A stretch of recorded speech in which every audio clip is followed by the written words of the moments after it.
Aún hoy, a mis 75 años, cierro los ojos y puedo escuchar con absoluta claridad el sonido de ese papel rasgándose. Era un sonido seco, definitivo. Frente a mí estaban esos hombres de la gran ciudad, vestidos con trajes impecables, mirándonos con ese desprecio frío que los ricos reservan para los que no tienen nada.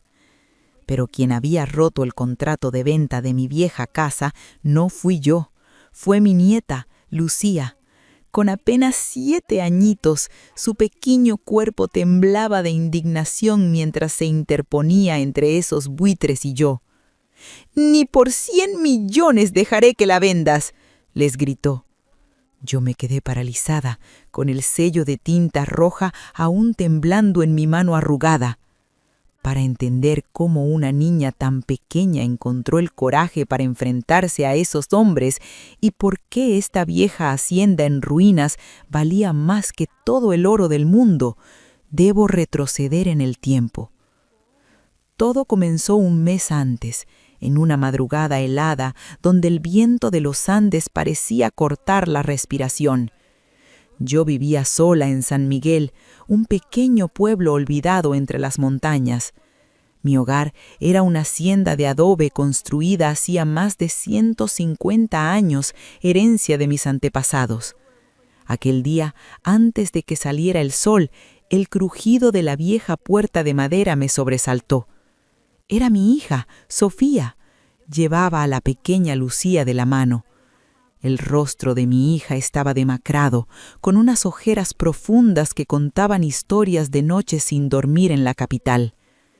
«Madre, por favor», me suplicó Sofía, cayendo de rodillas sobre el suelo de tierra de mi cocina. «Tengo que buscar un nuevo trabajo, no tengo para darle de comer. Cuídame a Lucía, solo será por un mes, te lo ruego». Mis manos ásperas tomaron las suyas. «Tranquila, mi niña, yo me hago cargo», les respondí, tragándome las lágrimas. Sofía se puso de pie apresuradamente, dejó un sobre con unos pocos billetes y se marchó por el sendero de tierra, sin mirar atrás. Lucía, al darse cuenta de que su madre desaparecía entre la niebla del amanecer, echó a correr. «Mamá, mamá, yo también voy», gritaba con una voz desgarradora que aún resuena en mi pecho. Corrí tras ella con mis viejas piernas y la abracé fuerte. La niña lloraba hasta quedarse sin aliento, y yo solo podía mecerla bajo la sombra del inmenso árbol de roble que custodiaba la casa. Cuando cayó la noche, la verdadera realidad de mi pobreza golpeó a la pequeña. Encendí una vieja lámpara de aceite, pues en mi casa nunca había existido la electricidad. La luz amarillenta y parpadeante proyectaba sombras largas en las paredes de adobe desconchado. Lucía miraba a su alrededor aterrada. «Abuela, ¿dónde está la luz? ¿Por qué hace tanto frío?», me preguntaba encogiéndose en un rincón. Le preparé unas arepas calientes en el fogón de leña. Le acerqué el plato, pero ella apartó la cara murmurando que olía raro, mientras abrazaba con fuerza un viejo muñeco de peluche. Esa madrugada la escuché llorar en silencio bajo la gruesa manta de lana de alpaca. Yo miraba las vigas de madera oscura del techo, sintiendo un nudo en la garganta, sintiéndome inútil frente a su dolor. Pero el destino tenía preparado algo increíble para nosotras.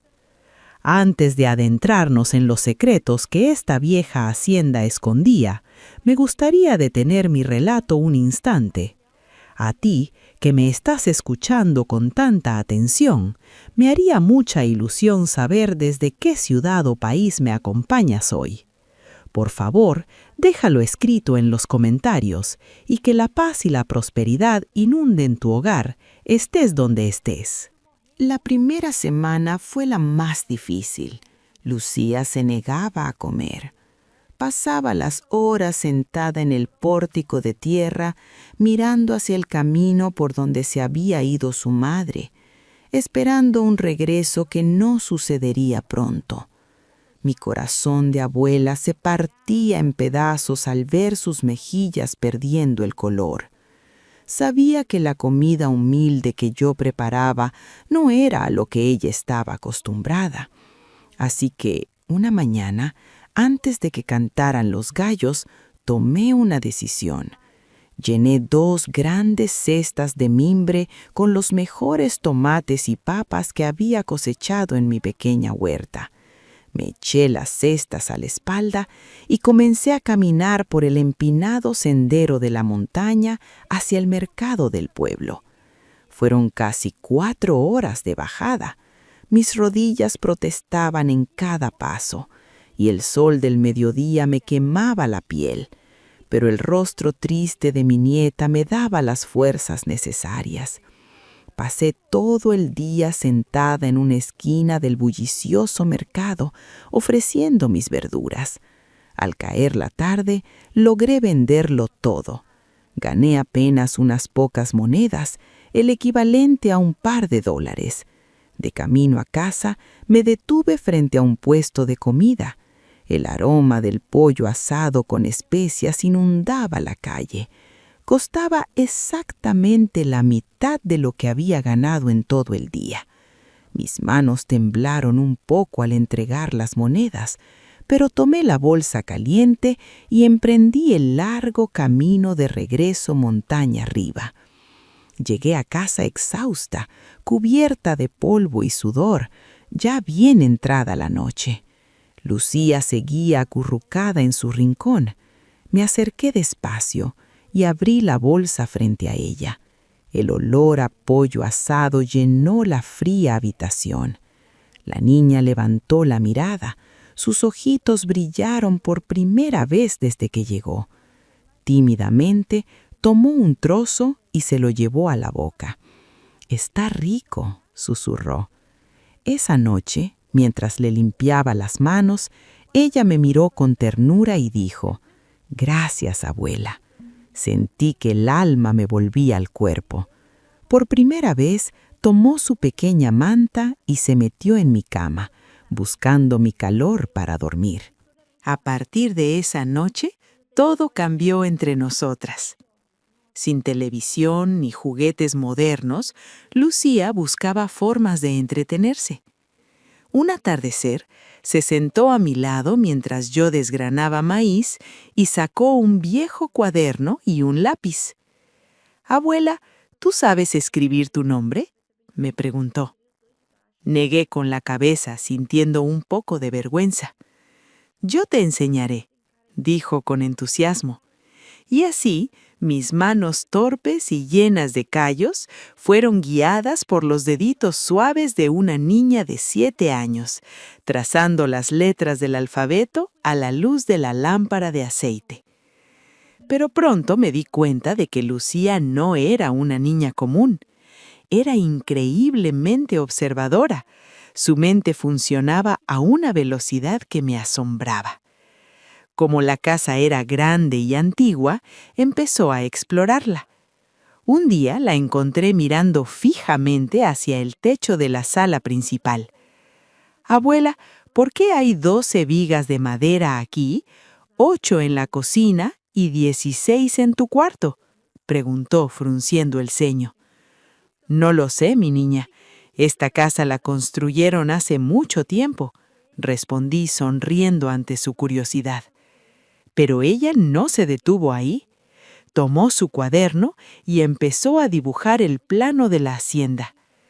Luego se acercó a la vieja chimenea de piedra y frotó el hollín acumulado. «Mira esto», me llamó, señalando unas marcas talladas profundamente en la roca. Eran letras antiguas y números que yo jamás había notado en todos mis años viviendo allí. 1580, 200, 35, leyó Lucía en voz alta, con los ojos brillando de fascinación. Durante las siguientes semanas, dejó de hablar de volver a la ciudad. Se pasaba las horas enteras sumando, restando y conectando las cantidades de las vigas con los números tallados en las paredes. Anotaba símbolos extraños en su cuaderno, como si estuviera resolviendo un gran rompecabezas. Yo la miraba maravillada, sin comprender nada de sus ecuaciones, sin saber que esa brillante cabecita estaba a punto de desenterrar un secreto que había dormido en nuestra familia por más de un siglo. Mientras mi pequeña Lucía unía los números y las letras talladas en la vieja madera de caoba, ajena al peligro que se avecinaba, en la cantina del pueblo se estaba gestando una traición. Carlos, un corredor de propiedades local que estaba ahogado en deudas de juego, se encontraba bebiendo aguardiente con un forastero. El hombre, de mirada astuta y traje costoso, se presentó como don Mateo, un experto anticuario y coleccionista de la capital. Mateo andaba buscando viejas haciendas de la época colonial, rastreando pistas de un antiguo mito sobre el oro escondido por los rebeldes independentistas en las montañas de los Andes. A cambio de una jugosa comisión que pagaría sus deudas, Carlos no dudó en hablarle de mi propiedad, una enorme casa de adobe de más de 150 años, habitada solo por una anciana analfabeta y una niña. Al día siguiente, el crujido de las llantas de un lujoso automóvil negro rompió la quietud de nuestra montaña. Salí al pórtico, secándome las manos en el delantal. Carlos bajó del auto con una sonrisa hipócrita, seguido de don Mateo. «Doña Elena, qué gusto verla», dijo Carlos, fingiendo amabilidad. «Le traigo a este señor, un arquitecto muy importante. Dice que le interesa mucho la estructura antigua de su casa. ¿Podríamos echar un vistazo?». Yo desconfiaba. «Aquí no hay nada de valor, señores. Todo es viejo y se cae a pedazos», les advertí. Pero Mateo, con modales exquisitos, me aseguró que solo le tomaría unos minutos. Mientras ellos entraban a la sala principal, Lucía se escondió detrás de la puerta de madera, observándolos en silencio con sus grandes ojos oscuros. Pude ver cómo la expresión de don Mateo se transformaba al mirar el techo. Sus ojos recorrieron desesperadamente la cantidad de vigas y al detenerse frente a la chimenea de piedra, su respiración se agitó. Él vio exactamente lo que Lucía había descubierto, pero él entendía el inmenso valor histórico y monetario que esas marcas representaban. Tratando de ocultar su emoción, Mateo se giró hacia mí. «Señora Elena», dijo con voz suave pero firme, «soy un hombre de negocios. Estoy dispuesto a comprarle esta propiedad hoy mismo por $50,000 en efectivo». El número resonó en mi cabeza como un trueno. Para una mujer que contaba las monedas para comprar un trozo de pollo, $50,000 era una fortuna inimaginable. Pero el instinto de preservación me hizo responder: «Lo pensaré, señor. Ahora debo pedirles que se retiren». Mateo y Carlos asintieron, seguros de que yo no podría resistir la oferta. Salieron al patio trasero para fumar un cigarrillo, creyendo estar completamente solos.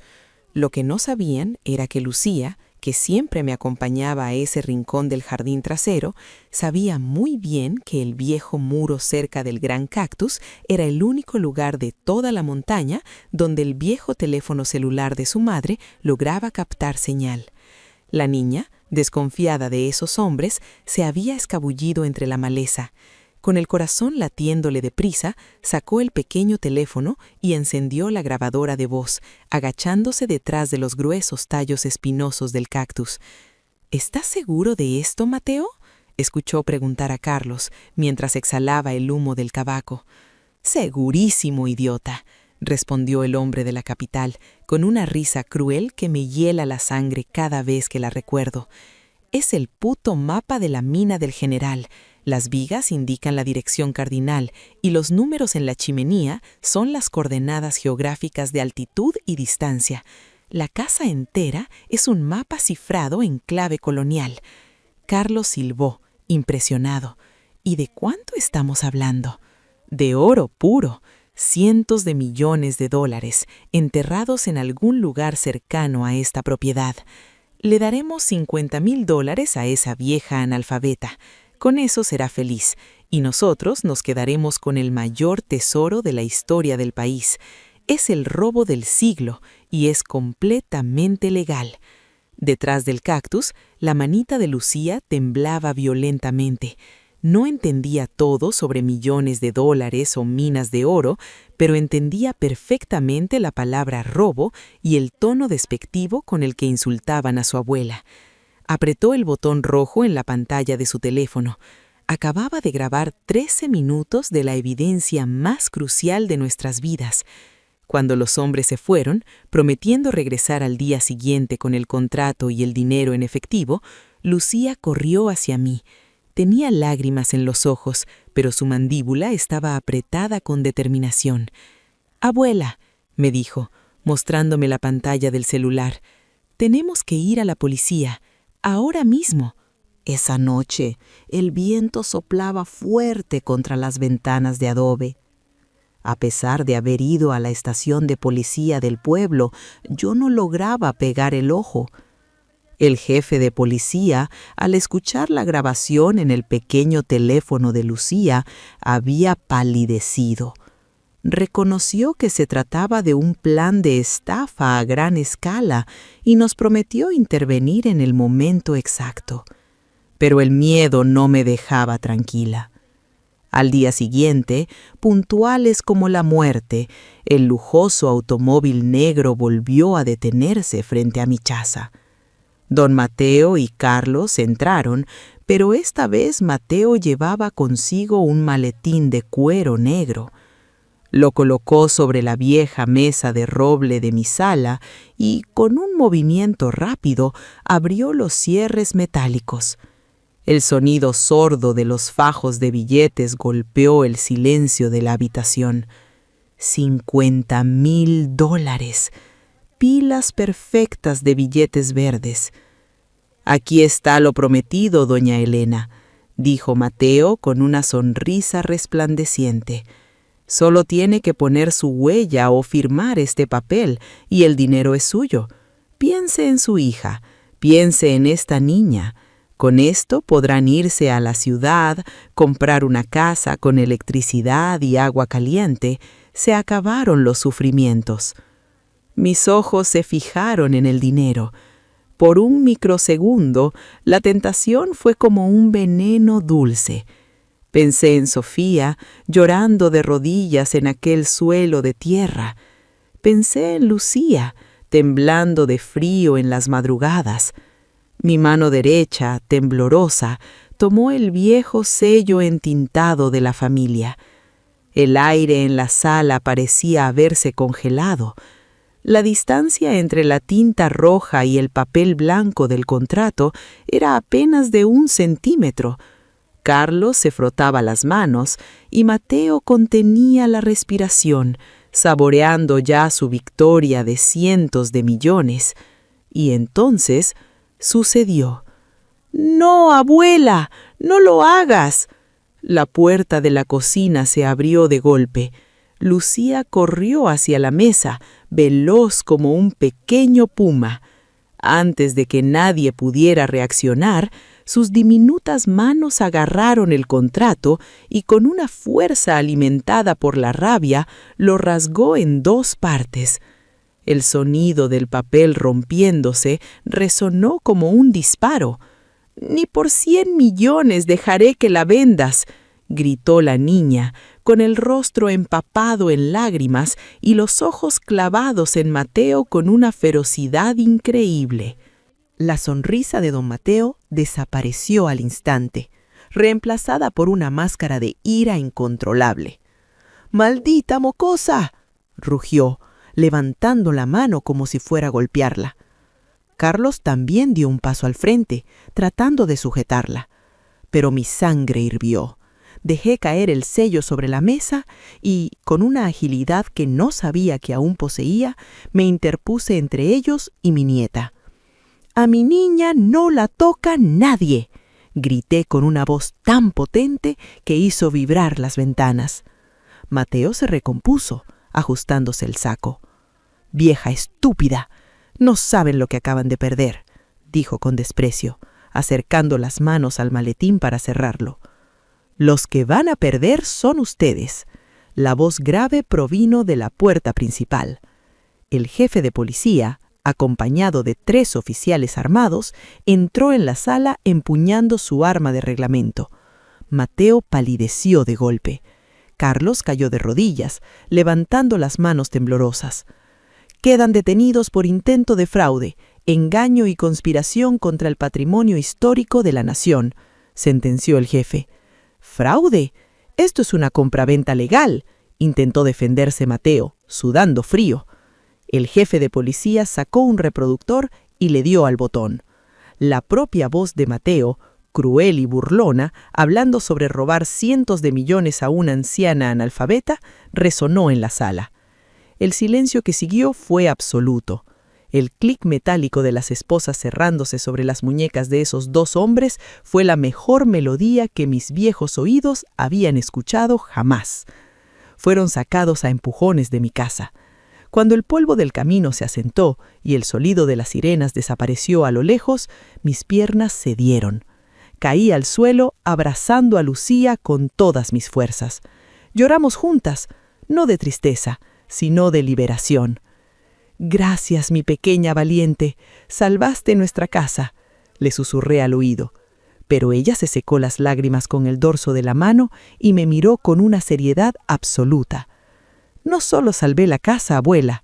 Ellos dijeron que aquí había un mapa de una mina de oro, y yo ya sé dónde está». Las palabras de mi nieta me dejaron sin aliento. «¿Una mina de oro, Lucía?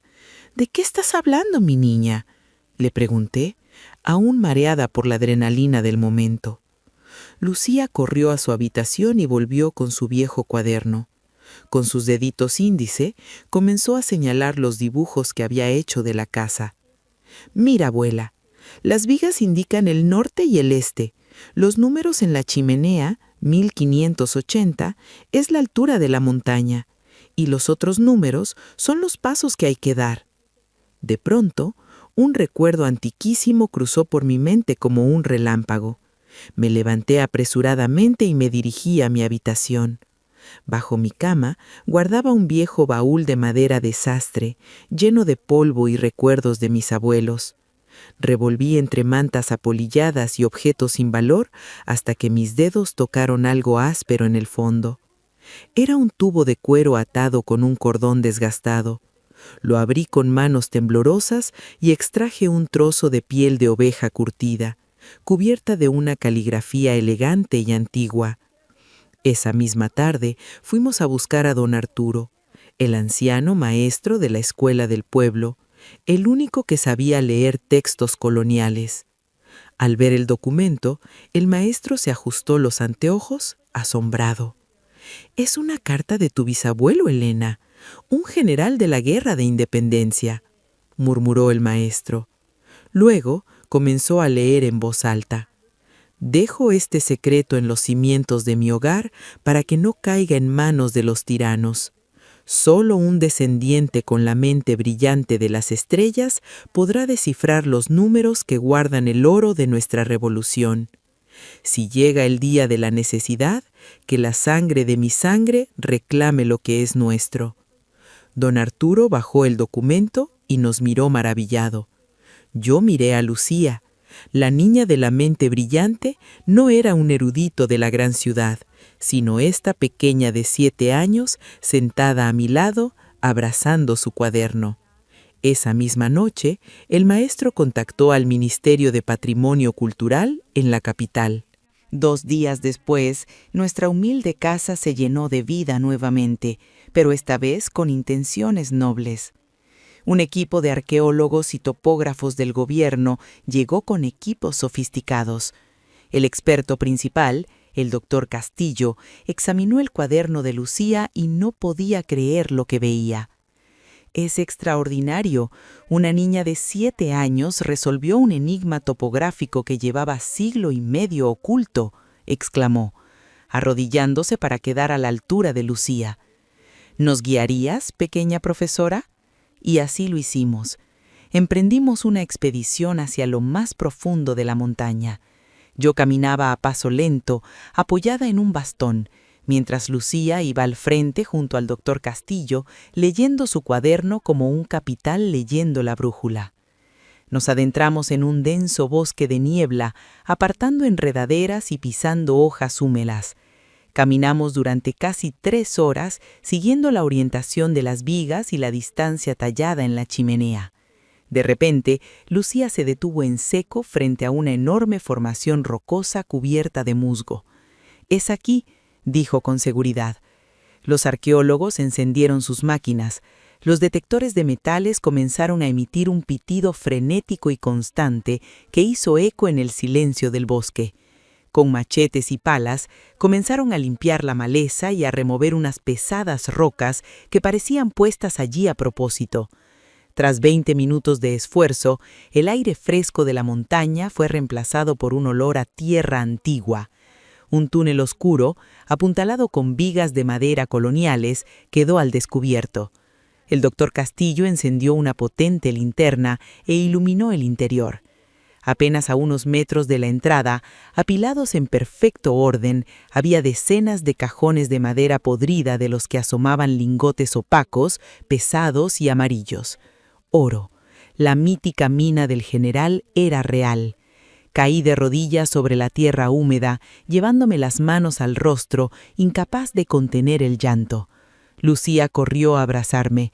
El tesoro de nuestra sangre, el que mi bisabuelo había escondido para salvar a la nación, acababa de devolverse a la luz por la inocencia y el genio de una niña que solo buscaba salvar el hogar de su abuela. La noticia del hallazgo dio la vuelta al país entero.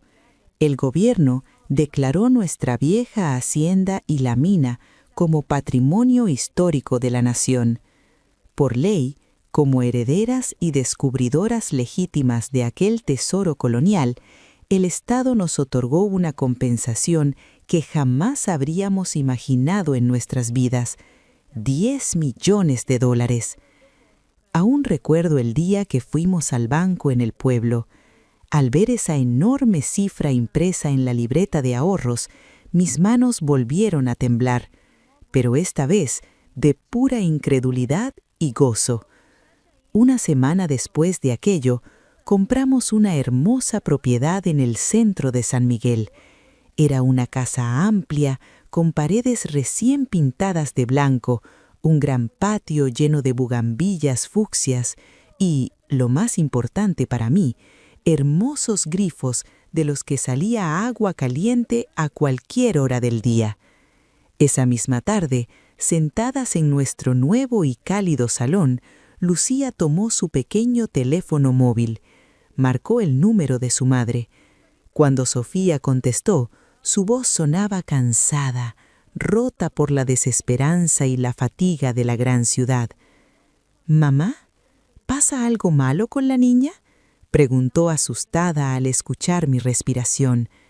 Yo tomé el teléfono, con lágrimas asomando a mis ojos, y le respondí con la voz más dulce que pude: «Sofía, mi niña, ya no tienes que sufrir más.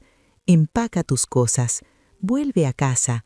Hemos comprado una casa nueva y te estamos esperando». Al otro lado de la línea solo hubo un silencio ahogado, seguido de un llanto profundo y desgarrador. Era un llanto que soltaba todo el peso, la culpa y el dolor de los años de miseria.